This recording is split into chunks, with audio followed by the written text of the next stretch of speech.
Okay, बिस्मिल्लाहिर्रहमानिर्रहीम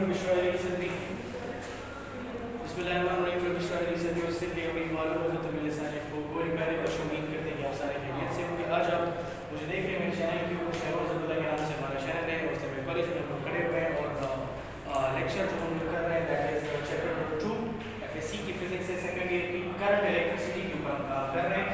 आज का जो टॉपिक है that topic is maximum power transfer theorem. Maximum power transfer theorem मतलब ये है कि देखिए पहले तो इसको अंडरस्टैंड करेंगे इसका मतलब क्या है, टॉपिक का क्या है, फिर उसकी डिराइवेशंस करना बात करेंगे। मैक्सिमम पावर ट्रांसफर थ्योरम, किसी भी इलेक्ट्रिक सर्किट में आपको मैक्सिमम आउटपुट कब मिलेगा? क्वेश्चन क्या है? किसी भी इलेक्ट्रिक सर्किट में मैक्सिमम पावर आपको कब मिलेगा?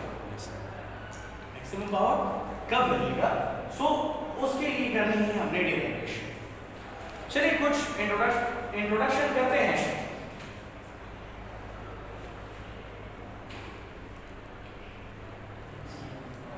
आपको मालूम है कि किसी भी सर्किट में आपने कोई ईएमएफ सोर्स लगाया होता है, कोई रेजिस्टेंस लगाई होती है जिसको कैपिटल आर से रिप्रेजेंट करते हैं।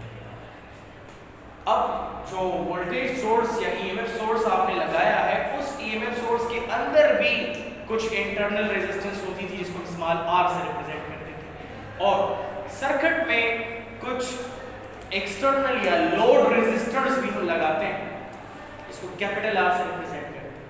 समझ आए? अब याद रखें कि कंसीडर करें कि आपके पास एक सर्किट है लाइक दिस। मैं कहता हूं कि कंसीडर ये मेरे पास एक लोड रेजिस्टर है इस तरह, और यहां पर मैंने एक ईएमएफ सोर्स लगाया हुआ है कुछ इस तरह। इसके अंदर हमारे पास इंटरनल रेजिस्टेंस है, चलो मैंने आर से रिप्रेजेंट किया, और ये हमारे पास ईएमएफ सोर्स है, इसको मैंने ई से रिप्रेजेंट किया। ठीक है, ये क्या है जी हमारे पास? This is load resistor and this is source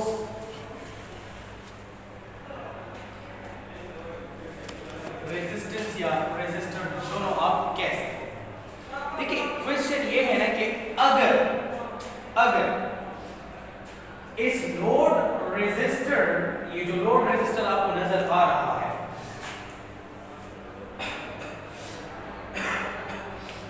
ये जो लोड रेजिस्टर आपको नजर आ रहा है, इस लोड रेजिस्टर की जो रेजिस्टेंस की वैल्यू है अगर वो कम हो या ज्यादा हो compare to this source resistance, अगर इस लोड रेजिस्टर की जो रेजिस्टेंस की वैल्यू है वो इस सोर्स रेजिस्टर की रेजिस्टेंस की वैल्यू से कम या ज्यादा हो तो पावर आपको मिनिमम मिलेगा। और कितना मिलेगा? मिनिमम। आप कहेंगे if load resistor value is either greater or less than the source resistance, तो इसके रिजल्ट में आपको क्या मिलेगा? पावर जो मिलेगा वो क्या मिलेगा? मिनिमम मिलेगा। क्यों? वो इसलिए कि लोड रेजिस्टर, जितना भी सर्किट में करंट जनरेट होगा वो यूटिलाइज कौन कर लेगा? Load resistance. आपको मैक्सिमम पावर कब मिलेगा? मैक्सिमम पावर तब मिलेगा जब इस सोर्स रेजिस्टेंस की वैल्यू और इस लोड रेजिस्टेंस की वैल्यू आपस में क्या हो जाए? इक्वल। समझ आया? जब इस सोर्स रेजिस्टेंस की वैल्यू और इस लोड रेजिस्टेंस की रेजिस्टेंसेस की वैल्यू आपस में जब सेम हो जाती हैं तब कहीं जाकर आपको मैक्सिमम पावर जो है वो ट्रांसफर हो जाएगी। मैक्सिमम पावर उस केस में। ओके, अच्छा, मैक्सिमम पावर आपको कब मिलेगा? मैक्सिमम पावर आपको कब मिलेगा कि जब लोड रेजिस्टर की वैल्यू आपके पास जो सोर्स रेजिस्टर है उसके रेजिस्टेंस की वैल्यू के साथ मैच हो जाए। आप जब भी कोई सर्किट डिजाइन करते हैं तो आपके जहन में यही चीज होती है कि आपने सर्किट कुछ इस तरह डिजाइन करना है कि सोर्स रेजिस्टेंस और लोड रेजिस्टेंस की रेजिस्टेंसेस की वैल्यू को आपने सेम करवाना होगा ताकि आपको मैक्सिमम पावर डिलीवर हो सके। आप यूं भी डिफाइन करेंगे, आप कह सकते हैं कि the loss and potential energy पर सेकंड called power delivered, इसको हम क्या कहते हैं जी, पावर डिलीवर्ड कहते हैं। The loss in potential energy per second is known as what? Power delivered। एक सेकंड में किसी भी सर्किट की जो पोटेंशियल एनर्जी है उसके अंदर चार्जेस की जो पोटेंशियल एनर्जी उसमें पर सेकंड लॉस कितना है, that is called what? Power delivered. उसको क्या कहते हैं? पावर डिलीवर्ड कहते हैं। अब चलिए पावर डिलीवर्ड के लिए हम लोग इक्वेशन डिराइव करते हैं कि क्या इक्वेशन होगी मैक्सिमम पावर डिलीवर्ड के केस में। मैक्सिमम पावर डिलीवर्ड के केस में जो इक्वेशन होगी वो क्या होगी, चलिए जरा सा डिराइवेशन कर लेते हैं। आपको मालूम है कि आपके पास जो इक्वेशन है पावर की, जो मैंने आपको पावर की इक्वेशन लिखाई थी, एज वी नो दैट आपको मालूम है कि V किसके इक्वल होता है? VI के इक्वल होता है। पावर की तीन इक्वेशंस मैंने डिराइव कराई थी ना, one of the equation was V equal to VI। Okay, आगे चलते हैं। आपको मालूम था कि V इक्वल टू IR होता है। आपने यहां पर वैल्यू को पुट कर दिया IR इनटू I, तो इससे आ जाता है IP equal to I square R, यही आता है। अच्छा, आगे चलते हैं।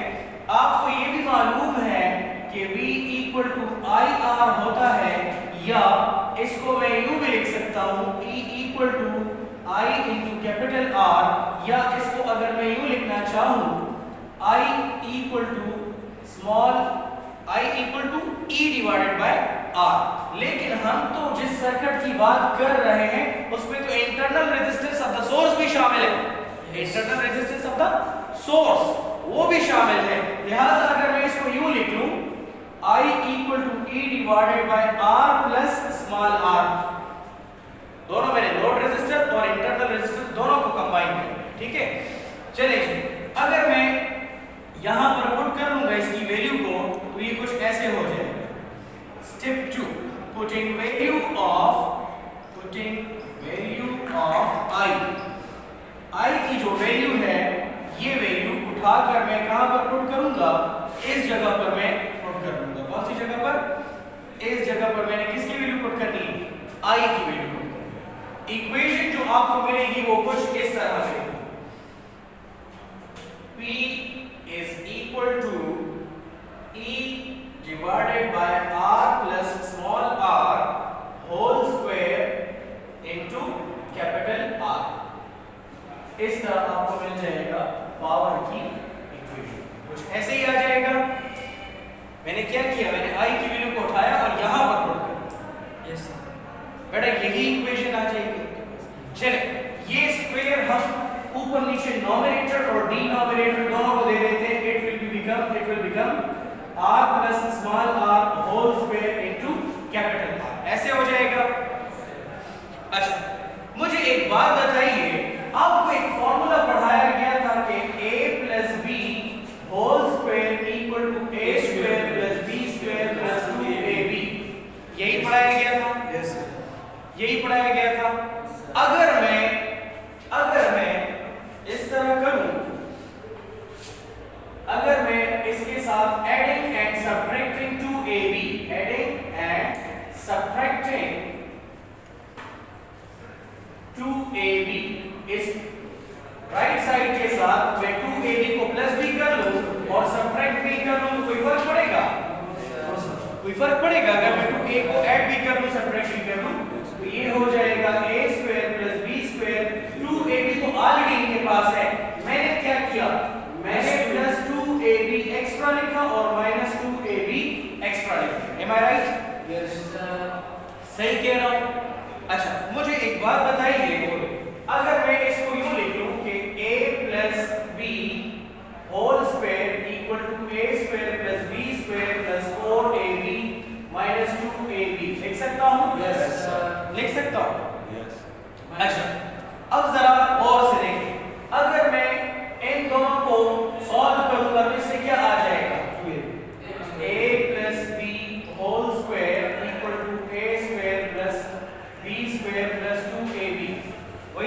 जाएगी, कोई फर्क नहीं पड़ेगा।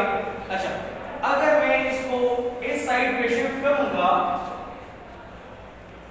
इस साइड पे शिफ्ट कर दूं, अगर मैं इसको a2ab को मैं इस साइड पे शिफ्ट करूंगा तो ये हो जाएगा a plus b whole square minus 2ab equal to a square plus b square. ऐसे हो जाएगा, ऐसे हो जाएगा। अब जरा गौर से देखें, अगर मैं इसको यूं लिखना चाहूं, a की जगह पर मैं अगर कैपिटल R ले लूं, b की जगह पर मैं स्मॉल r ले लूं, तो क्या मैं इसको ऐसे लिख सकता हूं, r plus small r whole square minus 2r into small r equal to r square plus small r square. लिख सकता हूं, लिख सकता हूं, ऐसे ही हो जाएगा। अब जरा गौर से देखें, मैंने क्या किया, मैंने यहां पर वैल्यू को रिप्लेस कर देना है। क्या कर देना है, रिप्लेस कर देना है। r plus small r whole square को मैं रिप्लेस करूंगा तो इसको मैं यूं लिख सकता हूं, r minus small r whole square plus 4r into small r, ऐसे लिखूंगा। अब जरा गौर से देखें, ये यहां पे ठीक है। अच्छा जी, सो आपके पास जो इक्वेशन आ गई that was p equal to e divided by r plus small r whole square into r। मैंने क्या किया था, मैंने i की ये वाली वैल्यू उठाकर इस जगह पर पुट किया तो स्क्वायर एज इट इज आ गया, r एज इट इज आ गया, ठीक है। ये स्क्वायर मैंने इसको अलग से दे दिया और नीचे वाले टर्म्स को अलग से दे दिया, नोमिनेटर और डिनोमिनेटर को मैंने अलग अलग दे दिया और ये r मैंने एज इट इज लिख दिया, ठीक हो गया। अच्छा, अब ये जो r है ये तो नोमिनेटर के साथ मैंने एज इट इज लिख दिया। अब ये जो r plus small r whole square है, इसके लिए हमने रिप्लेसमेंट ढूंढना है। क्या ढूंढना है हमने, रिप्लेसमेंट ढूंढना है। अब जरा गौर से देखिए, आपको फर्स्ट आइडेंटिटी बताई गई थी मैथमेटिक्स में that was a plus b whole square equal to a square plus b square plus 2ab। यहां से सही हो गया। मैंने क्या किया, मैंने adding and subtracting 2ab on right hand side, on right hand side, right side पे मैंने क्या कर लिया, 2ab को ऐड और सब्ट्रैक्ट कर लिया। तो यहां आ जाएगा a plus b whole square, देखो a square as it is, b square as it is, 2ab as it is. मैंने जो ये वाला टर्म है ना, ये 2ab एंड माइनस 2ab, ये मैंने एक्स्ट्रा लिख लिया, ये मैंने क्या कर लिया, एक्स्ट्रा लिख लिया। अब देखिए a2ab और 2ab ये क्या हो जाएगा, 4ab, बाकी जो टर्म्स है वो सेम रहेंगे, a plus b whole square equal to a square plus b square. इन दोनों से क्या आ जाएगा, 4ab आ जाएगा और ये क्या हो जाएगा, minus 2ab as it is रह जाएगा। इसको अगर मैं रीअरेंज करूंगा, इसको हम लोग कर लेते हैं रीअरेंजिंग।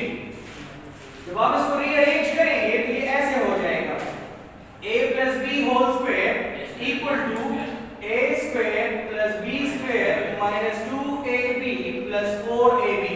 आगे पीछे लिख सकता हूं, एडिशन में तो ऑर्डर वैसे भी नहीं मैटर करता। अच्छा जी, इससे क्या बन जाएगा, a plus b whole square, देखो ये जो टर्म है ना, ये again we are having second formula है ना, a minus b whole square का फार्मूला बन जाएगा प्लस 4ab बन जाएगा, ठीक हो गया। चले, अब मैं कहता हूं कि लेट a की जगह मैंने कैपिटल R एंड b की जगह स्मॉल r ले लूं, तो ये हो जाएगा r plus small r whole square equal to r minus small r whole square plus 4 into capital R small r। सही हो गया। अब मैंने क्या किया, देखो अब यहां पर r plus small r whole square की जगह पर मैं क्या वैल्यू रिप्लेस कर दूंगा, ये वैल्यू में रिप्लेस कर दूंगा। किसकी जगह पर, r plus small r whole square की वैल्यू उठाकर मैं राइट साइड का जो ब्लॉक नजर आ रहा है वो इधर पुट कर दूंगा, तो इधर आ जाएगा r minus small r whole square plus 4r into small r। समझ आ रही है? Yes sir. सो आपके पास ये वो केस है जिसमें आपको मैक्सिमम पावर डिलीवर होगा। गौर से देखिए, आपको पता है कि ये जो पावर p है इसका रिलेशन डिनोमिनेटर के साथ क्या है, इनवर्स। पावर का इस डिनोमिनेटर के साथ रिलेशन क्या है, इनवर्स। ये टर्म जो नजर आ रहा है ना, ये टर्म, इस टर्म की वैल्यू जब मिनिमम होगी तो पावर क्या मिलेगा? मैक्सिमम होगा, मैक्सिमम मिलेगा। Yes sir. समझ आ रही है? when r minus r whole square plus 4r into small r की वैल्यू आपको मिनिमम मिलेगी, देन तब क्या होगा? तब पावर कहीं जाकर आउटपुट आपको मैक्सिमम मिलेगा। तब पावर आउटपुट क्या मिलेगा आपको? मैक्सिमम मिलेगा। ठीक हो गया यहां तक? अच्छा, अब जरा गौर से देखिए, सही है? आपको जो मैक्सिमम पावर अगर मिलेगा, मैक्सिमम पावर आपको कब मिलेगा? मैंने बताया कि मैक्सिमम पावर उस टाइम पे मिलेगा जब स्मॉल r और कैपिटल R लोड रेजिस्टर और सोर्स रेजिस्टर की वैल्यू सेम होगी। लोड रेजिस्टर और लोड रेजिस्टर R और सोर्स रेजिस्टर दोनों की वैल्यू सेम हो जाएगी, तब आपको पावर क्या मिलेगा? मैक्सिमम मिलेगा। तो आपको जो मैक्सिमम पावर मिलेगा, मैक्सिमम पावर आउटपुट, वो E²R divided by plus 4R into small r मिलेगा। क्यों? क्योंकि ये दोनों टर्म्स तो आपस में इक्वल हो रहे हैं ना, एक प्लस है और एक माइनस है। R एक प्लस है और एक माइनस है, दोनों की वैल्यूज अगर हमने इक्वल कंसीडर कर ली तो फिर ये दोनों क्या हो जाएंगे? कैंसिल हो जाएंगे। ठीक है, तो ये दोनों टर्म्स आपस में क्या हो जाएंगे? कट जाएंगे। आपके पास जो पावर आउटपुट की इक्वेशन आएगी वो इस तरह आ जाएगी। ठीक है, अब आपकी मर्जी है कि इसमें आप एक सिंगल r के फॉर्म में लिखना चाहते हैं या कैपिटल R के फॉर्म में लिखना चाहते हैं। आप इसको यूं भी लिख सकते हैं कि आपके पास जो पावर आउटपुट होगा इट विल बी, देखो ये जो r है ये वाला इस स्मॉल से कैंसिल हो जाएगा।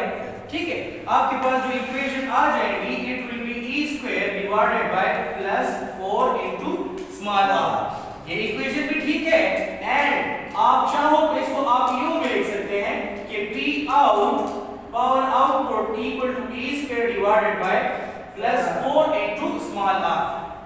लोड रेजिस्टर और सोर्स रेजिस्टर दोनों के टर्म्स में आप उसको एक्सप्रेस कर सकते हैं, दोनों के फॉर्म में क्या कर सकते हैं? आप उसको एक्सप्रेस कर सकते हैं। ठीक हो गया? So this was maximum power transfer theorem. हमने पढ़ लिया कि मैक्सिमम पावर आपके पास किसी भी इलेक्ट्रिक सर्किट में कैसे ट्रांसफर होता है, उसके लिए इक्वेशन क्या होगी, उसकी डिराइवेशन हम लोगों ने अभी कर दी। ठीक हो गया जी? अच्छा, इसको हम लोग मैक्सिमम पावर आउटपुट भी कह सकते हैं, मैक्सिमम पावर डिलीवर्ड आउटपुट भी कह सकते हैं। समझ आ रही है? सो आज का लेक्चर उम्मीद करता हूँ कि आपको पसंद आया होगा। Thank you for watching. अपना और अपने इर्द गिर्द का बहुत ज्यादा ख्याल रखिएगा। Thank you for watching. अल्लाह हाफिज़।